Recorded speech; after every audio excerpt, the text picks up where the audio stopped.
Jameson கோவின் 929 flash sale May 9 முதல் 11 வரை. லயன் ஸ்குவாஷ் அசல் பழங்களிலிருந்து தயாரிக்கப்பட்ட ரியல் ஸ்குவாஷ் ஃபுல்லா ஜோரா. வித்தியாசமான ஒரு ப்ரிடிக்ஷன்ஸை சொல்லியிருந்தீங்க. விஜய் வந்து முதல்வர் ஆவார் அப்படின்ற ஒரு விஷயத்த சொல்லியிருந்தீங்க. எப்படி சார் அதை கணிச்சிங்க? எதிரிகளை துவம்சம் பண்ணக்கூடிய ராஜயோக அமைப்பு இருக்கணுங்க. நடிகர் விஜய் அவர்களோட ஜாதகத்தில் அடுத்த 15 வருஷத்துக்கு இந்த அமைப்பு ரொம்ப பவர்ஃபுல்லாக இருக்குங்க. தமிழகத்தோட தலையெழுத்து நடிகர் விஜய் அவர்களோட கையில் இருக்குங்கிறதுல எந்த விதமான டவுட்டுமே கிடையாதுங்க. இந்த 4 பேரோட ஜாதகத்தில் எந்த பிரச்சனைகளுமே இல்லாத, கோச்சார ரீதியாக பிரச்சனைகள் ஒன்றுமே இல்லாத ஒரு ஜாதகம்னு எடுத்திங்கன்னா அது திரு விஜய் அவர்களோடதும் அண்ணாமலை அவர்களோட ஜாதகம். விஜய் அவர்களை வந்து ஜெயிக்கிறதுக்கு இனிமேல் மொத்தம் பிறந்து தான் வரணும். அந்த மாதிரி ஒரு ஜாதகம் பிறக்க போகிறது கிடையாது.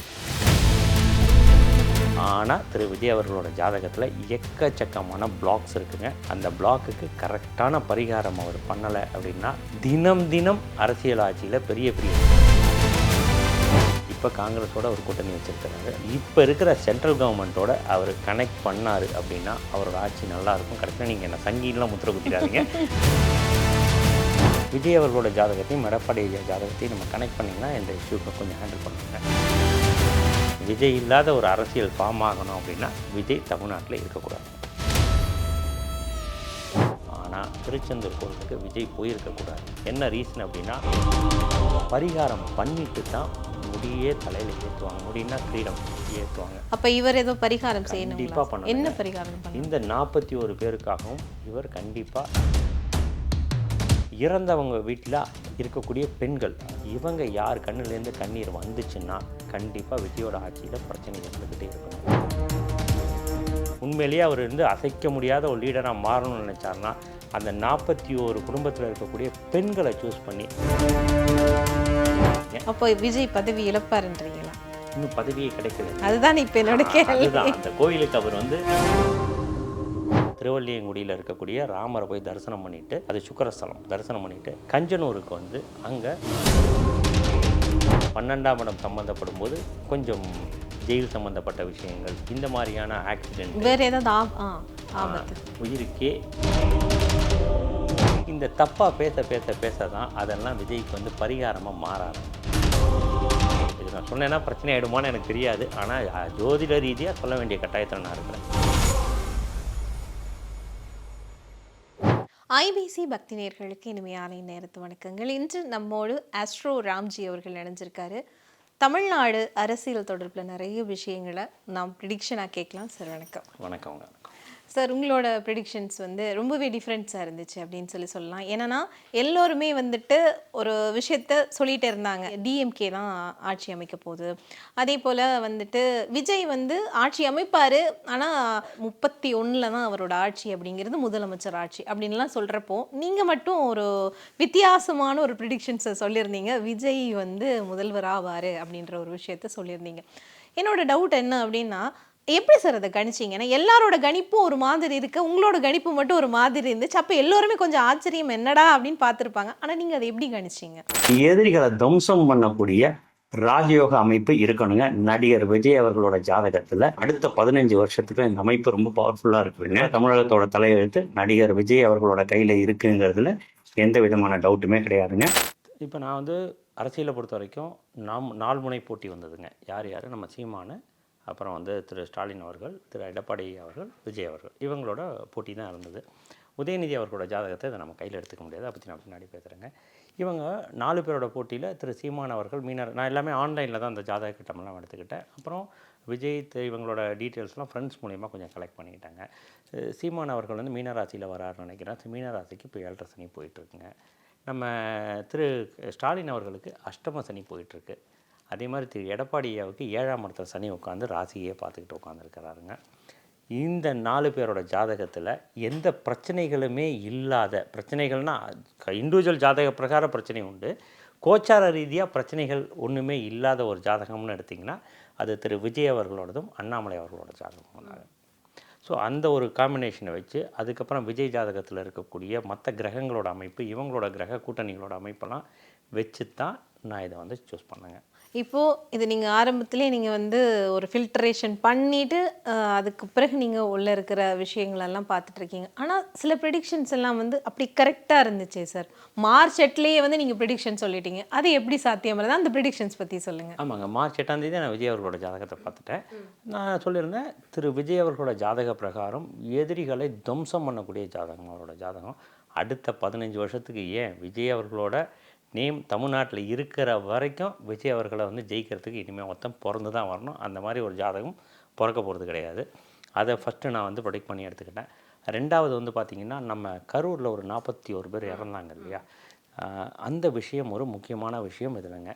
ஒரு 1000 வருஷத்துக்கு முன்னாடி நீங்கள் போனீங்க அப்படின்னா, ஒரு ராஜா இன்னொன்று ஒரு நாட்டை கைப்பற்றணும் அப்படின்னா அந்த ராஜாவோட சண்டை போட்டு ஜெயிச்சா மட்டும்தான் நாட்டை கைப்பற்ற முடியும். அந்த போர்னு வரும்போது கண்டிப்பாக ஜெயிக்கிற ராஜா சைட்லேயும் சரி, தோக்குற ராஜா சைட்லேயும் சரி கொஞ்சம் இறப்புகள் இருக்கும். ஸோ இந்த 41 பேர்களோட இறப்பு திரு விஜய் அவர்கள் ஜெயிப்பதற்காக விஜய் அவர்களோட ஷோல்ஜர் அப்படிங்கிற மாதிரியே நம்ம அவங்கள ப்ரெடிக்ட் பண்ணலாம் நம்ம. ஸோ எப்போ 41 பேர்கள் விஜய்க்காக இறந்தாங்களோ அப்போயே நான் முடிவு பண்ணிட்டேன், இவர் தான் king, he'll be the king maker to Tamil Nadu அப்படின்னு ப்ரெடிக்ட் பண்ணிட்டேன். ஆனால் திரு விஜய் அவர்களோட ஜாதகத்தில் எக்கச்சக்கமான பிளாக்ஸ் இருக்குங்க. அந்த பிளாக்குக்கு கரெக்டான பரிகாரம் அவர் பண்ணலை அப்படின்னா முள்ளு மேலே விழுந்த சேலை தாங்க. தினம் தினம் அரசியல் ஆட்சியில் பெரிய பெரிய திருப்பத்தை விஜயோட ஆட்சியில் இருந்துக்கிட்டே இருக்கும். கண்டிப்பாக. இப்போ கூட நம்ம பார்த்தோம் அப்படின்னா, இன்றைக்கி ஒரு விஷயமா இருக்குது, இன்றைக்கி நைட் ஒரு விஷயமா இருக்குது, அடுத்த நாள் காலையில் ஒரு விஷயமா இருக்குது. இந்த எலெக்ஷன் முடிஞ்ச பிறகு ரிசல்ட் வந்ததுக்கு பிறகு கூட ஒரு முடிவு அப்படிங்கிறது இது வரைக்கும் நம்ம இந்த பதிவு செய்கிற வரைக்குமே வந்து எட்டப்படலை அப்படின்னு தான் சொல்லணும். இப்போது இவ்வளோ விஜய் வந்துட்டு ஆட்சி அமைப்பார் அப்படின்ற அளவுக்கும் அவர் முதலமைச்சர் சிஎம்ன்ற வரைக்கும் நீங்கள் ப்ரிடிக்ஷன் பண்ணீங்க. இந்த இடையில பாருங்கள், இன்ன வரைக்குமே நடந்துகிட்டே இருக்கே இந்த மாதிரியான ஒரு ட்ரகவோர் இல்லை ஒரு குழப்பம், இதை நீங்கள் வந்து முன்னாடி கணிச்சிங்களா சார்? இது ஏன் வந்திருக்கு? கண்டிப்பாங்க, இது வந்து கோச்சார ரீதியான அமைப்பு பேசுங்க. ப்ளஸ் திரு எடப்பாடி ஐயா அவர்களோட ஜாதகத்தையும் நம்ம அதில் பார்க்கணுங்க.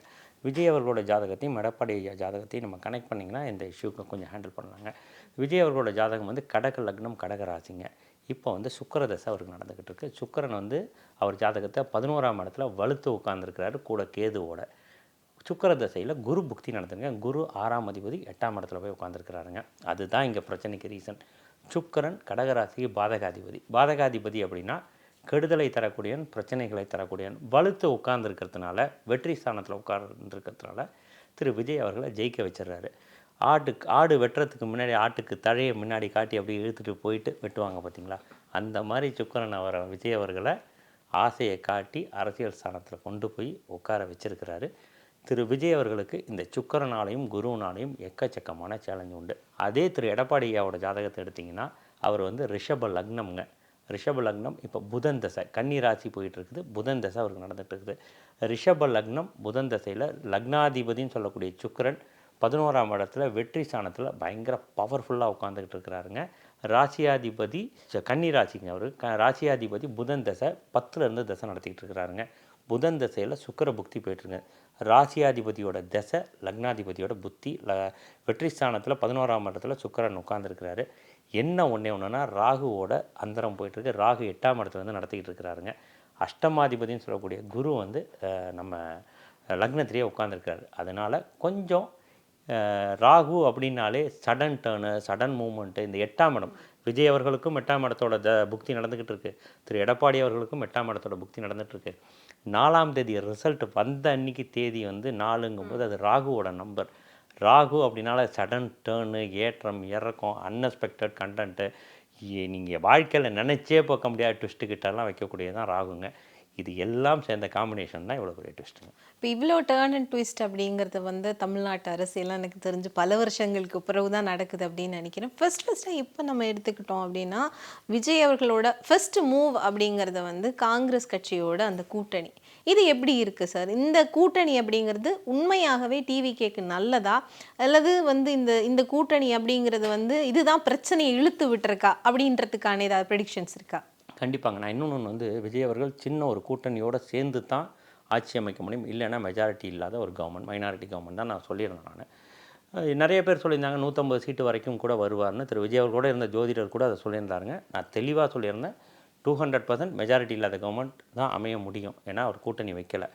ஆரம்பத்திலேயே அவர் சும்மா ஒரு கட்சியே இல்லாத நீங்கள் போய் ஒரு கட்சி ஆரம்பித்து ஒரு லெட்டர் பேடில் ஒரு கட்சியை ஃபார்ம் பண்ணி திரு விஜய் அவர்களோட கூட்டணி வச்சுருந்தீங்கன்னா இன்றைக்கி ஃபுல் மெஜாரிட்டியில் விஜய் சென்றிருப்பாங்க.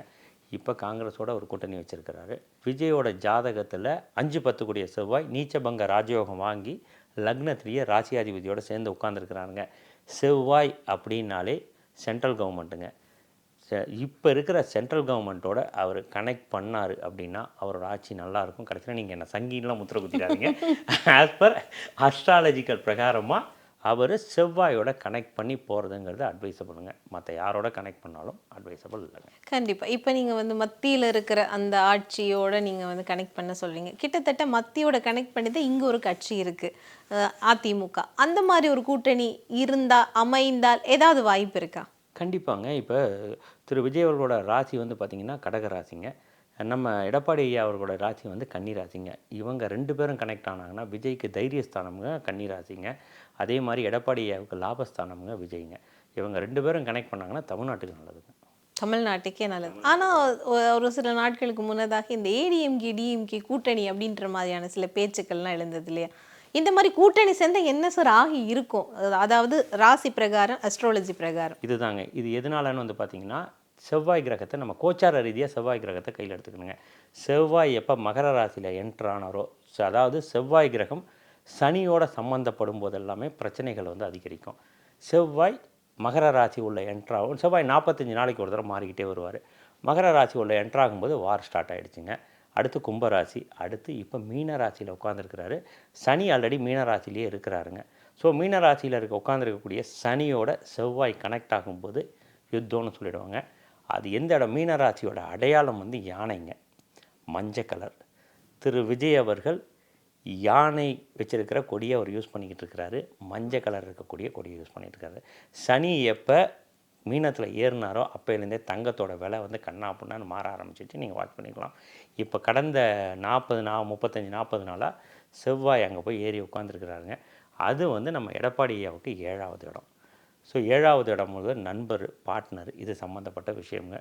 எப்போ சனி அங்கே போய் உட்காந்து செவ்வாயும் சேர்ந்து உட்காந்துருக்கிறாரோ ஒரு தவறான ஒரு பார்ட்னர்ஷிப்பை அவர் அமைக்கிறதுக்கான வாய்ப்புகள் உண்டு. ஏன்னா சனி நேராக அங்கேருந்து சந்திரனை பார்த்துக்கிட்டு இருக்கிறாங்க. இந்த முடிவு தப்பான முடிவுங்க. இவங்க அந்த மாதிரி ஒரு ஆட்சி அமைச்சாங்க அப்படின்னா திரு விஜய் அவர்கள் 100% மெஜாரிட்டியில் மேலே ஏறி வருவாருங்க. இனிமே தமிழ்நாட்டை பொறுத்த வரைக்கும் திரு விஜய் இல்லாத அரசியல் அப்படிங்கிறது கிடையவே கிடையாதுங்க. விஜய் இல்லாத ஒரு அரசியல் ஃபார்ம் ஆகணும் அப்படின்னா விஜய் தமிழ்நாட்டில் இருக்கக்கூடாதுங்க. கண்டிப்பாக. அதாவது விஜயை கடந்து தமிழ்நாட்டு அரசியல் இல்லை அப்படின்னு ஒரு ப்ரிடிக்ஷனை வந்து நீங்கள் இப்போ சொல்கிறீங்க. இந்த இடத்துல ஆனால் இன்னுமே இழுபறிகள் அப்படின்றது இருக்குது. இந்த ஆட்சி அமைக்கிறதுக்கு கோர்ட் கேஸ் வரைக்கும் விஜய் போக வேண்டி இருக்குமா, அல்லது அது இயல்பாகவே வந்து கூட்டணிகள் எல்லாம் அமைந்து 118 அதாவது 119 120 சீட் வரைக்கும் போய் அவர் வந்து ஆட்சி அமைச்சிருவாரா, அல்லது கோர்ட் கேஸ் அந்த மாதிரி போகுமா, அல்லது திருப்பின்னு ஒரு எலெக்ஷன் வர்றதுக்கு வாய்ப்பு இருக்கா? இதனால் இது நடக்குது அப்படின்னா திரு விஜய் அவர்களுக்கு நான் முன்ன சொன்ன மாதிரியே சுக்கிரன் பாதகாதிபதி 11லேருந்து நடத்துகிறாங்க. சுக்கிரன்னா பெண் கிரகங்க. இதை நான் திரும்பவும் உங்களுக்கு சொல்கிறேன். அதே மாதிரி அது உள்ளே நடக்கிற புக்தி வந்து பார்த்திங்கன்னா குருவோட புக்திங்க. சுக்கிரன் அப்படின்னாலே அசுரர்களோட குருங்க அவர். குரு அப்படிங்கிறது தேவர்களோட குருங்க. இவங்க 2 பேரும் ஒரு இடத்துல கனெக்ட் ஆகக்கூடாதுங்க. ஒருத்தர் வந்து பார்த்திங்கன்னா எக்ஸாம்பிளாக சொல்லணும்னா நம்ம கலைஞர் அவர்களோட மினிஸ்டர்னு வச்சுக்கலாம். இன்னொருத்தர் வந்து நம்ம ஜெயலலிதா மாடல். இவங்க 2 பேரும் ஒன்று சேர்ந்தா அப்படிங்க. அந்த மாதிரியான ஒரு அமைப்பு நம்ம விஜய்க்கு நடந்துக்கிட்டு இருக்குங்க.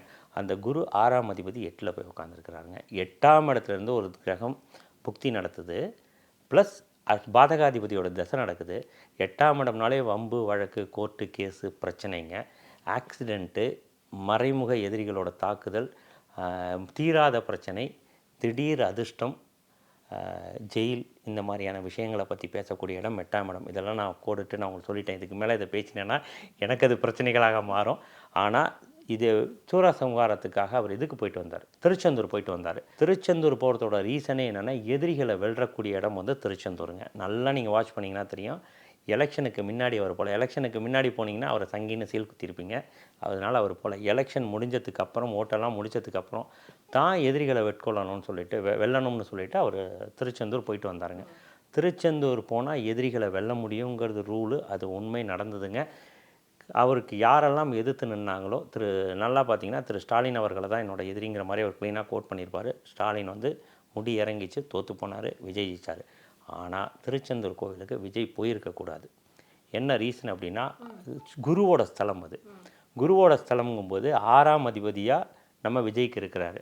ஸோ 6ஆம் அதிபதியாக இருக்கக்கூடிய குரு 8ஆம் இடத்துல போய் உட்காந்துருக்கிறாரு. அப்போ என்ன ஆகும்னா, மறைமுக எதிரிகள் நேர்முக எதிரிகளாக ஒன்று சேருவாங்க. பயங்கர எதிரிகளோட பவர் பயங்கர அதிகமாகிடும். இது 2 ரீசனும் ரொம்ப மெயினான ரீசன் இவ்வளோ பிரச்சனைகளுக்கும் காரணம். இப்போ நீங்கள் ராமரை எடுத்துக்கோங்க. ராமர் ராவணனை கொண்டுட்டு நேராக வந்து ஆட்சியில் உட்காரல.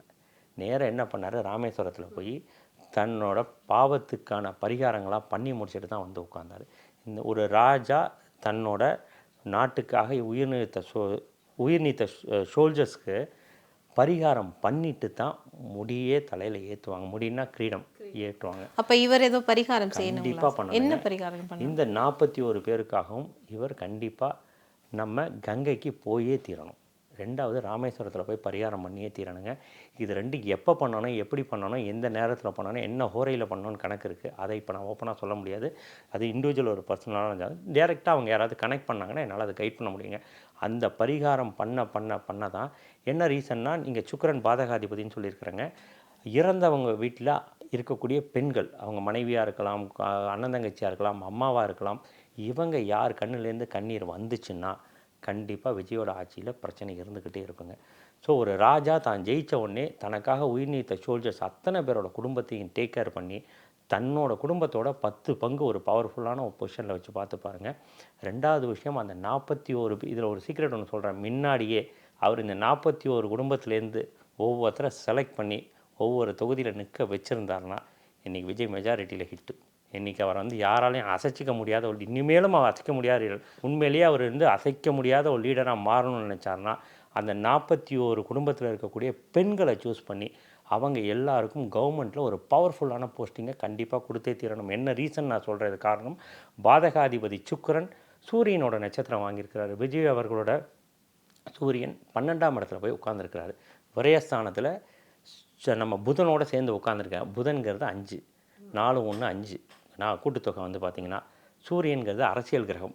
ஸோ பெண்களுக்கு இவர் அரசு சம்பந்தமான விஷயங்களை பவர்ஃபுல்லாக கையில் எடுக்க வைக்கக்கூடிய விஷயங்களை இவர் பண்ணார் அப்படின்னா கண்டிப்பாக இவரோட ஹிட்டு வேறு மாதிரி இருக்குங்க. எதிரிங்க யாருமே முன்னாடி இல்லாமல் துவம்சம் பண்ண முடியுங்க. ஆனால் அந்த பரிகாரங்களை அவர் கரெக்டான நேரத்தில் இவர் பண்ணணும். இது ஒன்று திங்க. 2வது வந்து பார்த்திங்கன்னா, இவருக்கு சுக்கிர தசை நடந்துக்கிட்டு இருக்கிறது. பாதகாதிபதி இவர் கஞ்சனூரில் சுக்கிரன் கோவில் இவர் போகக்கூடாது. எப்படி இவர் வந்து திருச்செந்தூர் போனது இவருக்கு பிரச்சனையாக முடிஞ்சுதோ அதே மாதிரி இவர் கஞ்சனூர் போகக்கூடாது. கஞ்சனூருக்கு சுக்கிரன் கோயிலுக்கு போகக்கூடாதுங்க. பக்கத்தில் திருவல்லியங்குடிங்கிற ஒரு ராமர் கோயில் இருக்குது. ராமர் அப்படிங்கிறது எதிரிகளை வென்று அரசு பதவி எடுத்தார் இல்லைங்களா, அதே மாதிரி இவர் எதிரிகளை வென்று அரசு பதவி எடுக்க போகிறாரு. அதனால் திருவல்லியங்குடியில் இருக்கக்கூடிய ராமரை போய் தரிசனம் பண்ணிவிட்டு, அது சுக்கிரஸ்தலம், தரிசனம் பண்ணிவிட்டு கஞ்சனூருக்கு வந்து அங்கே சுயம்பு ராசர் சித்தர்னு ஒரு கோயில் இருக்குங்க. ஒரு போரில் வந்து நிறையா பேரை தோக்கடிச்சிட்டு வந்து அந்த சுயம்புராசர்கிட்ட, ஐயா நான் நிறைய பேரை கொன்னுட்டேன், அந்த பாவம் என்னை உறுத்திக்கிட்டே இருக்குது, கங்கைக்கு போய் பாவத்தை கழிக்கணும்னு நினைக்கிறேன். இங்கேருந்து நான் கங்கை போனோன்னா 6 வருஷம் போகிறதுக்கும் 6 வருஷம் வரத்துக்கும் 12 வருஷம் வாழ்க்கையே வீணாக போயிடும். மக்களுக்காக என்னால் வாழவே முடியாது, நான் மக்களுக்காக வாழணும்னு நினைக்கிறேன், என்னையா பண்ணணும்னு கேட்டாராம். தியானத்தில் அந்த சுயம்புராச சித்தர் வான ஒரு கையை பிடிச்சி இழுத்துக்கிட்டு போய் பக்கத்தில் மணியாங்குளம்னு ஒரு குளம் இருக்கும், அந்த குளத்தில் முழுகிறாங்க. முழுகி எழுந்தால் கங்கையில் போய் நிற்கிறாங்க. காசி விசாலாட்சியும் காசி விஸ்வநாதரையும் வணங்கிட்டு அர்ச்சனை பண்ணிவிட்டு அங்கேருந்து கிளம்பி பரிகாரத்தை முடிச்சுக்கிட்டு அங்கேருந்து கிளம்பி அங்கே கங்கையில் இறங்கினா இங்கே மணியாங்குளத்தில் வந்து ஏந்து வந்ததாக ஒரு ஐதீகம் உண்டு. அந்த கோவிலுக்கு போய் இவர் சிவனுக்கு பன்னீர் அபிஷேகம் பண்ணியே தீரணுங்க. திரு விஜய் அவர்கள் இதை பண்ணணும். இன்னும் விஜய் அவர்கள் இன்னும் பவராக மாறணும்னு நினச்சிங்கன்னா, விஜய் அவரோட பவர்ஃபுல்லான ஜாதக கட்டத்தில் இருக்கக்கூடிய விஷயம் நீச்சபங்க ராஜயோகம். அந்த நீச்சபங்க ராஜயோகம் யார் வாங்குறாருன்னா செவ்வாய் வாங்குறாருங்க. செவ்வாய் அப்படின்னா சகோதர சகோதரிகள்னு அர்த்தங்க, கூட பிறந்தவங்கன்னு அர்த்தங்க. இன்றைக்கி விஜய்க்கு கூட பிறந்தவங்க யாருன்னு பார்த்தீங்கன்னா, தமிழக மக்களில் ஓட்டு போட்ட அத்தனை பேருங்க விஜய்களோட தம்பிகள்னு சொல்லுவோம். இந்த தம்பிகள் எல்லாமே கஞ்சனூர் கோவிலில் போய் விஜய் பேரில் ஒரு அர்ச்சனை, சுக்கிரனுக்கு ஒரு அர்ச்சனை, திருவல்லியங்குடி போய் ஒரு அர்ச்சனை பண்ணிவிட்டு நேராக அந்த சுயம்புராசர் சித்தர் கோவிலுக்கு வந்து அந்த சிவனுக்கு ஒரு பன்னீர் அபிஷேகத்துக்கு வாங்கி கொடுக்கணுங்க. இதை விஜயோட ரசிகர்கள் பண்ண விஜயோட பவர் ஏறிக்கிட்டே போகுங்க. இந்த பரிகாரங்களை விஜய் கரெக்டாக தான் ஜாதக கட்டத்தில் எடுத்து பண்ணாமல் போனார்னா கடைசி வரைக்கும் அவருக்கு அரசியலுங்கிறது முள்ளு மேலே விழுந்த சேலை தான். ஆனால் அரசியலில் இருப்பார். முதலமைச்சர் சிஎம் ஆவாரா, எடப்பாடி ஆவாரா, யார் ஆவாங்க? இந்த கேள்வி தான் இப்போ எல்லார் மண்டையிலையும் ஓடிட்டே இருக்கு. விஜய் ஆவாரா, எடப்பாடி ஆவாரா, யார் ஆவாங்க? இது 2 பேரோட ஜாதகத்தை கம்பேர் பண்ணும்போது இப்போ கோச்சார பிரகாரம் எடப்பாடி ஐயாவுக்கு கொஞ்சம் டைம் நல்லா இருக்குங்க. என்ன ரீசன் அப்படின்னா, இந்த மே 31 கிட்டத்தட்ட வரும்போது குரு வந்து எடப்பாடி ஐயாவுக்கு வலுத்து 11ஆம் இடத்துல வந்து உட்கார போகிறாரு. அங்கேருந்து அவர் வந்து அவருக்கு 7ஆம் இடத்துல இருக்கக்கூடிய சனியை நேராக பார்க்க போகிறாருங்க. சனியை அவர் கண்ட்ரோல் பண்ண ஆரம்பிச்சிருவார். ஸோ அதே மாதிரி சனி வந்து ராசியை பார்த்துட்டு இருக்கிறது எல்லாத்தையும் கொஞ்சம் கண்ட்ரோல் பண்ண அடுத்த ஒரு 15 மாதம் கிட்டத்தட்ட எடப்பாடி ஐயாவுக்கு கொஞ்சம் இந்த அரசியல் சம்மந்தப்பட்ட இதெல்லாம் உண்டுங்க. அதுக்கப்புறம் வந்து பார்த்திங்கன்னா அவருக்கு அஷ்டம சனி ஸ்டார்ட் ஆகிடுதுங்க. ஸோ அஷ்டம சனிலாம் அவரால் அரசியலில் ஒரு பெரிய கால் ஊன்றிலாம் நிற்கவே முடியாது. இப்போ திரு ஸ்டாலின் அவர்களுக்கு அஷ்டம சனி போயிட்டுருக்கு. உதயநிதி ஜாதகம் அவர்களோட ஜாதகமும் நல்லா இருக்குது. அவரை அரசியலில் தலைவராக முன்னிறுத்தி இருந்தாங்க அப்படின்னா தலைவர் வந்து இன்றைக்கி ஜெயிச்சிருந்துருக்க முடியும்.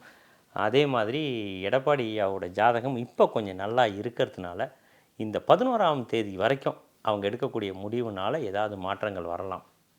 11க்கு மேலே விஜய் அவர்கள் எடுக்கக்கூடிய முடிவு விஜய்க்கு வந்து ப்ளஸ்ஸாக மாறுறதுக்கு வாய்ப்புகள் இருக்குது. என்ன ரீசன்னா, விஜய் அவர்களோட 10ஆம் இடத்துல சூரியன் ஆல்ரெடி உச்சமாக உட்காந்துருக்கிறாரு. செவ்வாய் 10ஆம் அதிபதி செவ்வாய் 11ஆம் தேதி மாறுறாருன்னு நினைக்கிறேன். சனியை விட்டு அந்த செவ்வாய் மாறிட்டார் அப்படின்னா, ஏன்னா இப்போ 9ஆம் இடத்துல சனி செவ்வாய் சம்பந்தங்க. திரு விஜய் அவர்களுக்கு 9ஆம் இடத்துல சனியும் செவ்வாயும். 9ஆம் இடம்ங்கிறது கௌரவம், பட்டம், மகுடம், கோவில் முன்னாடி தலையில் கிரீடம் ஏறுறது, இதெல்லாம் வந்து 9ஆம் இடத்துல பற்றி பேச. அந்த இடத்துல சனியும் செவ்வாயும் சேர்ந்து உட்காந்துருக்குறாங்க. அந்த இடத்துல சனி ஆல்ரெடி உட்காந்துருக்கிறாரு. அதோட யுத்தம் தான் இப்போ போயிட்டுருக்கு. அந்த செவ்வாய் அங்கேருந்து மாறி வலுத்து 10ஆம் இடத்துல உட்காரும்போது சூரியன்கிறது அரசியல் கிரகம். அவனோட விஜயோட யோகாதிபதியான செவ்வாயும் சேர்ந்து உட்கார்ந்தார் அப்படின்னா 11ஆம் தேதிக்கு மேலே விஜய் அவர்களுக்கு வந்து வாய்ப்புகள் ரொம்ப ரொம்ப ஜாஸ்திங்க. 2வது திரு விஜய கும்பகோணம் பக்கத்தில் சேங்கனூர்னு ஒரு கிராமம் இருக்குது. அந்த ஊரில் ஒரு சிவன் கோவில் இருக்குங்க. அந்த சிவன் சண்டிகேஸ்வரர் பிறந்த கோவில் ஸ்தலம்ங்க. அது இருக்கிறான். முடி இழந்தவங்க எல்லாருமே, முடின்னா கிரீடம்ங்க, மகுடம் இழந்தவங்க எல்லாருமே அந்த கோயிலுக்கு போய் தான் பேரில் அர்ச்சனை பண்ணிக்கிட்டாங்க அப்படின்னா இழந்த மகுடத்தை திரும்ப சூடுவாங்கங்கிறது ரூலுங்க. என்ன ரீசன்னா, அங்கே சண்டிகேஸ்வரர் சிவன்கிட்ட உன்னில் நான் ஒருவனாக இருக்கணும்னு சொல்லி கேட்கும்போது தான் மடியில் எடுத்து உட்கார வச்சுக்கிட்டு சண்டிகேஸ்வரர் குழந்தையாக இருந்தவரை தன்னோட மகுடத்தை எடுத்து சண்டிகேஸ்வரருக்கு சூட்டி விட்டதாக ஐதீகம் உண்டுங்க. ஸோ யார் யாரெல்லாம் பதவி இழக்கிறாங்களோ, அவங்க மேனேஜர் பதவியோ என்ன போஸ்டிங் இருக்கிறவங்க பதவி இழக்கிறாங்களோ அவங்க அந்த கோயிலுக்கு போய் தன் பேருக்கு ஒரு அர்ச்சனை பண்ணிக்கிட்டாங்கன்னா 200% அவங்க இழந்த பதவி கிடைக்கிறதுக்கான வாய்ப்புகள் ரொம்ப ஜாஸ்திங்க. அப்போ விஜய் பதவி இழப்பாருன்றீங்களா? இன்னும் பதவியே கிடைக்கல. அதுதான் இப்போ என்னோட கேள்வி. அதுதான், அந்த கோயிலுக்கு அவர் வந்து ஒரு தரம் போய் கடவுளை வணங்கிட்டு வந்தார், அர்ச்சனை பண்ணிக்கிட்டாருன்னா மகுடம் ஏறுறதுக்கான வாய்ப்புகள் உண்டுங்க. ஏன்னா அவரோட ஜாதகத்தை பொறுத்த வரைக்கும் எக்கச்சக்க பிளாக்ஸ் இருக்குங்க ஜாதகத்தில். ஏன்னா எடப்பாடி ஜாதகத்தில் பிளாக்ஸே கிடையாது. ஸோ விஜயோட இப்போ கோச்சாரமாக எடப்பாடியாவை கொஞ்சம் இதாக இருக்குது. விஜயோட ஜாதகத்தில் வந்து எக்கச்சக்க பிளாக்ஸ் இருக்குது. எதிரிங்க எப்பயுமே கண்ணில் விளக்கெண்ணெயை விட்டு சுற்றிக்கிட்டே இருப்பாங்க, எப்படா அவரை இது பண்ணலாம் அப்படிங்கிற. அதே மாதிரி விஜய் அவர்களுடைய 8ஆம் இடம்ங்கிறது ஆயுள் ஸ்தானத்தை பற்றி பேசுகிறதுங்க. அது போய் 12ஆம் இடத்துல மறையக்கூடாது. காலச்சக்கர புருஷ தத்துவ பிரகாரம் வந்து சனி பகவான் வந்து ஆயுட்காரகனுங்க. அவரும் போய் 12ஆம் இடத்துல போய் மறையிறாருங்க. ஸோ 8ஆம் இடம்ங்கிறது முன்னாடியே நான் சொன்ன மாதிரி தான், கோர்ட்டு, வம்பு, வழக்கு, கேஸு. 12ஆம் இடம் சம்மந்தப்படும் போது கொஞ்சம் ஜெயில் சம்மந்தப்பட்ட விஷயங்கள், இந்த மாதிரியான ஆக்சிடென்ட், வேறு ஏதாவது ஆபத்து, உயிருக்கே இது நான் சொன்னேன்னா பிரச்சனை ஆகிடுமான்னு எனக்கு தெரியாது. ஆனால் ஜோதிட ரீதியாக சொல்ல வேண்டிய கட்டாயத்தில் நான் இருக்கிறேன். உசுருக்கு கூட ஆபத்து வரதுக்கான வாய்ப்புகள் இருக்குங்க. கண்டிப்பாக அவர் ஜாதகத்தில் பரிகாரம் அவர் பண்ணியே தீரணும். அவர் திருச்செந்தூர் கோயில் யார் கூட்டிகிட்டு போனாங்க என்ன இதெல்லாம் தெரியும். திருச்செந்தூர் கோயில் போனது தான் இந்த இத்தனை பிரச்சனைக்குமான ரீசன். கண்டிப்பாக சார். இப்போது இந்த 5 வருட ஆட்சி அப்படிங்கிறது எப்படி இருக்கும்? ஆட்சி இருக்குமா அல்லது ஆட்சி திருப்பி ஒரு எலெக்ஷன் வருமா? இந்த ஆட்சின்றது எப்படி போக போகுது? ஏன்னா மக்களுக்கு நிறைய கேள்வி, இப்போ ஒரு 4 நாள்லேயே வந்து பயங்கர கேள்விகள் இருக்குது. தமிழ்நாட்டோட அரசியல் ஆட்சி அப்படிங்கிறது அடுத்த 5 வருடம் எப்படி இருக்க போகுது? திரு விஜய் அவர்களுக்கு வந்து பார்த்திங்கன்னா அஷ்டமாதிபதி புக்தி நடத்தும்போது ஆட்சியை கையில் எடுக்கிறாருங்க. திடீர் அதிர்ஷ்டமாக அது அமைஞ்சாலும் எப்பயுமே ட்விஸ்ட் அண்ட் டர்ன் இருந்துக்கிட்டே இருக்குங்க. முள்ளு மேலே விழுந்த சேலை தான் அவருக்கு. அவர் வந்து அப்படி வேகமாக இழுத்தாருன்னா டர்ன்னு கிழிச்சிக்கும். 2வது நீங்கள் வாட்ச் பண்ணி பார்த்தீங்கன்னா அவர் கொடுத்த அத்தனை மக்களுக்கு செய்கிறேன்னு கொடுத்த வாக்குறுதிகளும் பெண்கள் சார்ந்ததாகவே இருக்கும். தாலி ஆகட்டும், வீட்டுக்கு 2500 ரூபா, சிலிண்டர், தாய்மாமன் சீரு, எல்லாமே பெண்கள் சார்ந்த விஷயமா இருக்குது. சுக்கிரன் பாதகாதிபதி கெடுக்கக்கூடியவன் நான் சொல்லியிருந்தேன். பெண் சம்பந்தப்பட்ட விஷயம் கொடுத்த வாக்கை நிறைவேற்றுறது தான் அவருக்கு சேலஞ்சாக இருக்க போகுதுங்க. அவர் பரிகாரங்களை பண்ணாமல் அந்த 41 வீட்டில் இருக்கக்கூடிய பெண்களோட கண்களில் இருக்கிற கண்ணீரை ஆத்மார்த்தமாக துடைக்காமல் அவங்களுக்கு கவர்மெண்ட் வேலையோ ஏதோ ஒன்று கொடுக்காம ஆட்சியில் அவர் நீடிக்க ட்ரை பண்ணார் அப்படின்னா எக்கச்சக்க ஸ்ட்ரகிள்ஸ் இருந்தே தீருங்க. அதே மாதிரி கண்டிப்பாக அவர் கங்கைக்கும் ராமேஸ்வரத்துக்கும் போய் அதுக்கான பரிகாரம் அவர் பண்ணியே தீரணுங்க. இது பண்ண தான் அதே மாதிரி விஜய்களின் தம்பிகள் எல்லாருமே நான் சொன்ன மாதிரி அந்த கோயில்களுக்கெல்லாம் எவ்வளோ தூரம் போய் விஜய் பேரில் ஒரு அர்ச்சனை பண்ண ஆரம்பிக்கிறாங்களோ அவ்வளோ தூரம் லிஃப்ட் நடக்கும். நிச்சயம் அது அவருக்கு கிஃப்டாமே கண்டிப்பாக. இப்போ நீங்கள் 4ஆம் தேதி பார்த்தீங்கன்னு சொன்னாலும் விஜய் த்ரிஷா அப்படின்ற அந்த ஒரு பெயர் வந்து பயங்கரமாக வைரல் ஆச்சு. ஏற்கனவே வந்து ஒரு ஒரு ஒரு பிரச்சனை, அது வந்து ஒரு தனிப்பட்ட ஒரு பிரச்சனை, அப்படி ஒரு பிரச்சனை போயிட்டு இருந்தது. இந்த சுக்கிரன் பெண்கள் வீட்டில் இருக்கிற பெண்கள் இந்த நடிகை த்ரிஷா இது சம்மந்தமாக என்னதான் சார் அவரோட ஜாதகத்தில் இருக்குது? விஜய் அவர்களுக்கு சுக்கர தசை போயிட்டுருக்குன்னு சொன்னேன். சுக்கரனாலே பெண்ணுங்க. நீங்கள் நல்லா வாட்ச் பண்ணித்த கடகலக்னத்துக்கு 2ஆம் அதிபதி சூரியன். சூரியன் தான் அரசாங்க கிரகம். ஆல்ரெடி முன்னாடி சொன்னேன். குடும்ப சம்மந்தப்பட்ட விஷயத்தை பேசுகிறதும் 2ஆம் வீடு தான். அவர் வந்து விஜய்க்கு 12ஆம் இடத்துல மறைகிறாரு. மனைவியால் எப்போ பிரச்சனை ஸ்டார்ட் ஆகுதோ அப்பயே தலைவர் வந்து ஜெயிக்க ஆரம்பிச்சிட்டான்னு அர்த்தம். இது ஒன்று. அதே மாதிரி 7ஆம் அதிபதியாக சனியும் வந்து 12ல் போய் மறைகிறார். 12ஆம் இடங்கு மறைவு ஸ்தானம். அவருக்கு எல்லாமே மறைய இவர் வந்து வெளியில் வர ஆரம்பிப்படுது. 2வது த்ரிஷாவாக இருக்கட்டும், எந்த பெண்ணாக வேணாலும் இருக்கட்டும், பெண்ணால் அவருக்கு அசிங்கம் அவமானம் உண்டு. ஸோ த்ரிஷா அவர்களால் எல்லாரும் வந்து ட்ரோல் பண்ணப்படுறாங்க. ஒரு க்ளோஸ் ஃப்ரெண்டாக கூட இருக்கலாம். அவங்க ரிலேஷன்ஷிப்பை வந்து நம்ம தப்பாக பேச வேண்டாம். க்ளோஸ் ஒரு ஃப்ரெண்டாக கூட இருக்கலாம். ஃப்ரெண்டாக இருந்தாலும் எல்லாருமே அதை தப்பாக பேச, இந்த தப்பாக பேச தான் அதெல்லாம் விஜய்க்கு வந்து பரிகாரமாக மாற ஆரம்பிக்கும். ஸோ எவ்வளோ தூரம் பேசுகிறாங்களோ அவ்வளோ தூரம் அதெல்லாம் பரிகாரமாக மாற ஆரம்பிக்கும். சுக்கரதசை அவருக்கு இருக்கிற வரைக்கும் பெண் சம்மந்தப்பட்ட பிரச்சனைகள் இருந்துக்கிட்டே இருக்கும். தமிழ்நாட்டில் இருக்கக்கூடிய பெண்களுக்கு அவர் என்னென்ன வாக்கு கொடுத்துருக்கிறாரோ அதெல்லாம் அவர் நிறைவேற்றுறது தான் சேலஞ்சான ஒரு விஷயம். இன்னொன்று விஷயம் நான் சொல்ல மறந்துட்டேன். விஜய் அவர்களுக்கு 6ஆம் அதிபதி குரு போய் 8ல் உட்காந்துருக்கிறார். நான் ஆல்ரெடி சொன்ன மாதிரியே குருன்னா மஞ்சள் கலர் யானை. திரு விஜய் அவர்களோட கொடியில் இருக்கக்கூடிய மஞ்சள் கலரும் யானையும் தான் அவருக்கு பெரிய பிரச்சனைக்கான ரீசனே. அந்த கலரும் அந்த யானையும் யார் செலக்ட் பண்ணி கொடுத்தாங்கன்னு தெரியல. அது ரெண்டும் அவரோட கொடியில் இருக்கிற வரைக்கும் பிரச்சனைகள் அவருக்கு தொடரும். ஏன்னா சுக்கிரனுக்கு எதிரி வந்து குரு. சுக்கிரதசை 36 வரைக்கும் ஒன்று இருக்குங்க. ஸோ சுக்கிரனுக்கு பாதகாதிபதி. ஸோ நீங்கள் வந்து குருவுக்கும் கடகலக்னத்துக்கு ஆகாதவர் குரு 6ஆம் அதிபதி. ஸோ அந்த யானைங்கிறது மீனராசிக்கு அதிபதிங்க. ஸோ அங்கே போய் இப்போ சனியும் செவ்வாயும் சேர்ந்து உட்காந்துருக்குறாங்க. ஸோ யானை சம்மந்தப்பட்ட விஷயங்கள் பிரச்சனை நடந்தே தீரும். அதே மாதிரி மஞ்சள் கலரில் பிரச்சனை நடந்தே தீரும். திரு விஜய் அவர்கள் உண்மையிலேயே அவருக்கு யோகாதிபதின்னு வந்து பார்த்திங்கன்னா செவ்வாய் 5-10 கூடியவன் செவ்வாய்ங்க. சேவல் அப்படிங்கிற சேவல் அவர் யூஸ் பண்ணார். சிகப்பு கலர் அவருக்கு வந்து பெரிய ஹிட் அவருக்கு கொடுக்குங்க. இந்த மஞ்சளும் யானையும் திருச்செந்தூர் கோயிலுக்கு போன விஷயமும் தான் இன்றைக்கி விஜய்க்கு ஒரு பெரிய பிளாக்காக இருக்குது. திரு ஸ்டாலின் அவர்களுடைய இந்த அரசியல் சரிவு அப்படின்றதுக்கு முக்கியமான காரணம், நீங்கள் அதையே நீங்கள் பேசியிருந்தீங்க, ப்ரிடிக்ஷன் பண்ணியிருந்தீங்க. நம்பர் 8 தொடர்பில் ஒரு விஷயமும் நீங்கள் சொல்லியிருந்தீங்க. உண்மையாகவே அவருடைய இந்த அரசியல் சரிவு அப்படின்றது, ஒரு நாட்டினுடைய ஒரு மாநிலத்தினுடைய முதலமைச்சராக இருந்தவரே தோற்று போகிறார் அப்படின்னு சொன்னால் அது ஒரு மிகப்பெரிய சரிவு, அது மிகப்பெரிய அவங்களுக்கு ஒரு வலி அப்படின்னு தான் சொல்லணும். இதுக்கான காரணம் என்னங்க சார்? திரு ஸ்டாலின் அவர்களோட ஜாதகத்தில் அவர் வந்து சிம்ம ராசிங்க. சிம்ம ராசிக்கு இப்போ அஷ்டம சனி நடந்துக்கிட்டு இருக்குங்க. சனி பகவான் அஷ்டமம்னா 8ஆம் இடம் இருக்கிறதே. சனி பகவான் பவர்ஃபுல்லாக எப்போ ரியாக்ட் பண்ணுவார்னா ஃபஸ்ட்டு அஷ்டம சனியில், 2வது 7 சனியில், ஜென்ம சனின்னு சொல்லக்கூடிய இடத்துல. ஸோ மீன ராசிக்கும் சிம்ம ராசிக்கும் தான் சனி பகவான் இப்போ பவர்ஃபுல்லாக ரியாக்ட் பண்ணிகிட்ருப்பாருங்க. 8ஆம் நம்பர் அப்படின்னு சொல்லியிருந்தேன். நம்ம திரு ஸ்டாலின் அவர்களுக்கு எலெக்ஷனில் எதை வச்சு அவர் ஜெயிச்சார்னு பார்த்திங்கன்னா அந்த 1000 ரூபாங்கிற விஷயத்தை வச்சு தான். பெண்களுக்கு 1000 ரூபாய் அப்படிங்கிற விஷயத்தை வச்சு தான். நல்லா தெரியும் இல்லைங்களா? அதுவும் பாட்டிலுக்கு 10 ரூபாய். 10ம் 1ஆம் நம்பரு, 1000ம் 1ஆம் நம்பர். அது ரெண்டுமே சூரியனோட நம்பர். ஸோ ஸ்டாலினுக்கு ஒரு நல்ல பவர்ஃபுல்லான நம்பர். அது ரெண்டுத்தையும் வச்சு அவர் ஆட்சியை சூப்பராக ரன் பண்ணிட்டு வந்தாருங்க. எந்த இடத்துல அவர் கோட்டை விடுறாரு அப்படின்னா 8000ங்கிற நம்பரை திரும்ப அவர் ரிப்பீட் பண்ண ஆரம்பிக்கிறாரு. யாரோ ஒரு ஜோசியக்காரர் தான் இதை வந்து ப்ரெடிக்ட் பண்ணி கொடுத்துருக்கலாம். ஏன்னா 7000 அவர் ஃபிக்ஸ் பண்ணல, 9000 ஃபிக்ஸ் பண்ணல. 8000 ஏன் எடுத்தார்னா அஷ்டம சனி உங்களுக்கு போயிட்டு இருக்குது. நீங்கள் 8ங்கிற நம்பரை திரும்ப நீங்கள் ரிப்பீட் பண்ணுங்கள். மக்களுக்கு நான் 8ஆம் நம்பரை வச்சு நீங்கள் உதவின்னு நீங்கள் பண்ணும்போது அது உங்களுக்கு பாசிட்டிவாக மாறலாம்னு யாராவது ஐடியா கொடுத்துருக்கலாங்க. அந்த இடத்துல ஒரு சின்ன மிஸ்டேக்குங்க. நீங்கள் சூரியனையோ மற்ற எந்த கிரகங்களை வச்சும் நீங்கள் விளையாடலாம், சனியை வச்சு விளையாடக்கூடாது. ஏன்னா சனி பகவான்கிறது நீதிமான். தண்டனை கொடுக்கக்கூடிய கிரகம். மற்ற எல்லா கிரகங்களுக்குமே பரிகாரம் பண்ண முடியும், சனி பகவானுக்கு பரிகாரம் பண்ண முடியாதுங்க. சனி பகவான் ஒரு ஜட்ஜுங்க.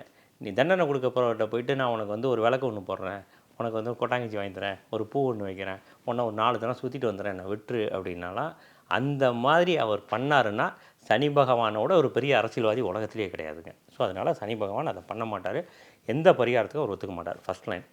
ரெண்டாவது, துப்புரவு தொழிலாளர்கள் பிரச்சனை பண்ணது நீங்கள் பார்த்துருப்பீங்க. சனி பகவான் அப்படின்னாலே டாய்லெட் க்ளீன் பண்ணுறவங்க, குப்பையில் வாங்குறவங்க, அழுக்க சுத்தப்படுத்துகிறவங்க, நாட்டை சுத்தமாக வச்சுக்கிறவங்க, தான் அழுக்காக இருக்கக்கூடியவர்கள்லாம் வந்து சனி பகவானோட காரகாம்சம் கொண்டவங்க.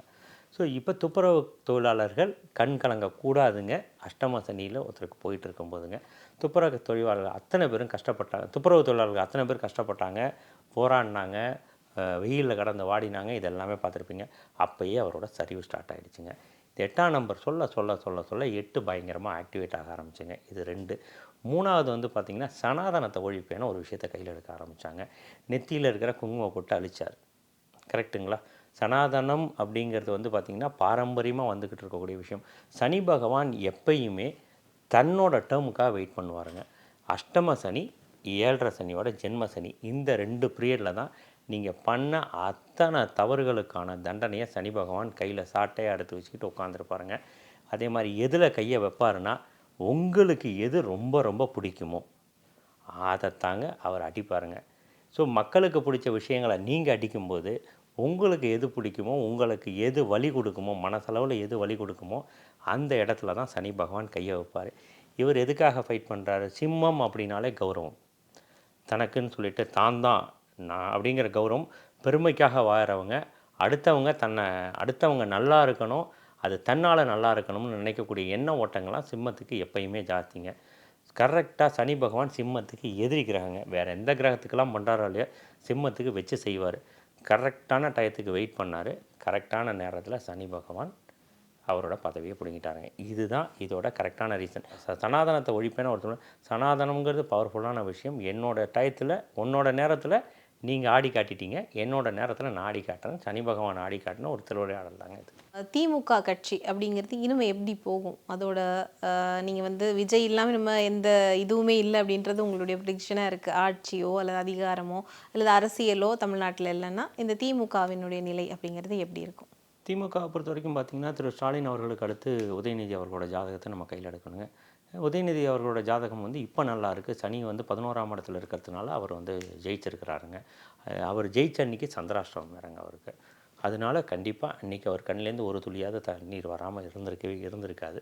அந்த மாதிரியான ஒரு வழியை வந்து சனி பகவான் அன்றைக்கி அவருக்கு கொடுத்துருந்துருப்பாருங்க. இன்னும் ஒரு 15 மாதம்லாம் திரு உதயநிதி அவர்களுக்கு 7.5 சனி ஸ்டார்ட் ஆகிடுதுங்க. ஸோ 7.5 சனியில் பதவி வாங்கி சக்ஸஸ்ஃபுல்லாக இருந்த ஒரே ஒரு தலைவர் எனக்கு தெரிஞ்ச வரைக்கும் மோடி அவர்களோட ஜாதகங்க. ஸோ எந்த லெவலுக்கு மக்களுக்கு நல்லது பண்ண போகிறேங்கிற விஷயத்தை மனசில் நினச்சிக்கிட்டு பொது வாழ்க்கையிலையும் அரசியலையும் உதயநிதி அவர்கள் வந்தார் அப்படின்னா ஒரு துளி கூட மக்களுக்கு கெடுதல் நினைக்கக்கூடாதுங்க. அந்த எண்ண ஓட்டத்தோடு வந்தார்னா 7.5 சனி அவருக்கு ஒரு பெரிய gift கொடுக்கறதுக்கு காத்துக்கிட்டு இருக்குங்க. அரசியலை மக்களையும் சம்பாதிக்கிற நோக்கத்தில் உள்ளே வந்தார். பதவியை கையில் எடுத்துக்கிட்டு நம்ம என்ன வேணாலும் பேசிக்கலாங்கிற எண்ண ஓட்டத்திலலாம் வந்தார் அப்படின்னா சனி பகவான் அவரையும் வச்சு செய்ய காத்துக்கிட்டு இருக்குங்க. அவர் சனி பகவானை எப்படி யூட்டிலைஸ் பண்ணிக்க போகிறாருங்கிறது முடிவு பண்ண வேண்டிய விஷயம். கண்டிப்பாக. இன்னொரு கேள்வியும் இருக்குது. அதாவது இந்த திரைத்துறையிலிருந்து அரசியலுக்கு வந்தவங்களுடைய முதல் வெற்றி அப்படிங்கிறது என்டி ராமராவோட வெற்றி அமைஞ்சிருக்கு. அதுக்கு பிறகு எம்ஜிஆரினுடைய வெற்றி அப்படிங்கிறது இருக்குது. எம்ஜிஆரோட வெற்றி ஆக்சுவலி நான் பார்த்தேன்னு சொன்னால் விஜயை விட அவர் கொஞ்சம் குறைவான வாக்கு சதவீதம் தான் இருந்திருக்கு. விஜய் எம்ஜிஆரை விட அதிக வாக்கு சதவீதம் தமிழ்நாட்டில் பெற்றிருக்காரு. இந்த வரிசையில் தான் இந்த ஜாதகங்கள்லாம் ஒரே மாதிரி இருக்கா? இந்த ஜாதகங்களை பற்றி சொல்ல முடியுங்களா சார்? நான் என்டிஆர் அவர்களோட ஜாதகம் நான் பார்த்ததில்லை. விஜய் அவர்களோட ஜாதகம் எம்ஜிஆரோட பவர்ஃபுல்லான ஒரு ஜாதகங்க. என்னென்னா பிரச்சனைகள் நிறைஞ்ச ஜாதகம். எம்ஜிஆர் அவர்களோட ஜாதகம் பிரச்சனை இல்லாத ஜாதகம். பவரை பொறுத்த வரைக்கும் பார்த்திங்கன்னா விஜய் அவர்கள் நிறைய போராட்டத்தெல்லாம் அடித்து உடச்சிக்கிட்டு தான் மேலே ஏறி வரணும். இமயமலை மேலே நீங்கள் ஹெலிகாப்டரில் போய் இறங்கினா சாதனை கிடையாதுங்க. அடித்து பிடிச்சி மேலே ஏறி நின்று கொடி ஏற்றும் போது தான் சாதனை. அந்த மாதிரியான ஒரு ஜாதக அமைப்பு ஒன்று. அதே மாதிரி விஜயோட ஜாதகத்தில் தம்பிகளோட பவர் ரொம்ப ஜாஸ்தி. செவ்வாய் ஆதிக்கம் பயங்கர ஜாஸ்தி இருக்கக்கூடிய ஜாதகம். தம்பிகள் நினைக்கும் போது மட்டும்தான் விஜய் வந்து உயர ஆரம்பிப்பாருங்க. அதே மாதிரி சினிமா அப்படிங்கிற விஷயத்தை அவர் தூக்கி எறிஞ்சிட்டு வரும்போது தான் அவரால் ஜெயிக்க முடியும். ஏன்னா சுக்கிரன் பாதகாதிபதி உள்ளே வரும்போதே சினிமாங்கிற விஷயத்தை அவர் காட்டி விட்டார். சினிமாவையும் கையில் எடுத்து அரசியலையும் கையில் எடுத்தாருன்னா திரு விஜய் அவர்கள் அரசியலில் நடக்கிறதுங்கிறது சேலஞ்சான விஷயம். பல விஷயங்களை சொல்லியிருந்தீங்க. திரு விஜய் அவர்களினுடைய சில அரசியல் நகர்வுக்கு செய்த சில ஆன்மீக பரிகாரங்களை வந்து மிகப்பெரிய சிக்கலை கொடுத்துருக்கு அப்படின்னு ஒரு விஷயத்தையும் பதிவு செய்திருக்கீங்க. இந்த நேரத்துக்கும் நேர்காணலுக்கும் உங்களுக்கு ரொம்பவே நன்றிங்க சார். நன்றி, வணக்கம். பூமேவு சண்முக விலாசமும் மீராறு புருவமும் கிரீடமுடியும் பொட்டு நுதலும் கனக குண்டலமும் அருள் மாறி பொழியும் ஈராறு விழியும் மாமேவு செம்பவள வாய்மந்த காசமும் மாலையணியும் கழுத்தும் வாகு கேயூரமும் ஈராறு புயமும் கையும் வடிவேலும் அபயகரமும். ஜேம்சன் கோவின் 929 ஃபிளாஷ் சேல் மே 9 முதல் 11 வரை. லயன் ஸ்குவாஷ் அசல் பழங்களிலிருந்து தயாரிக்கப்பட்ட ரியல் ஸ்குவாஷ், கூலா, ஜோரா.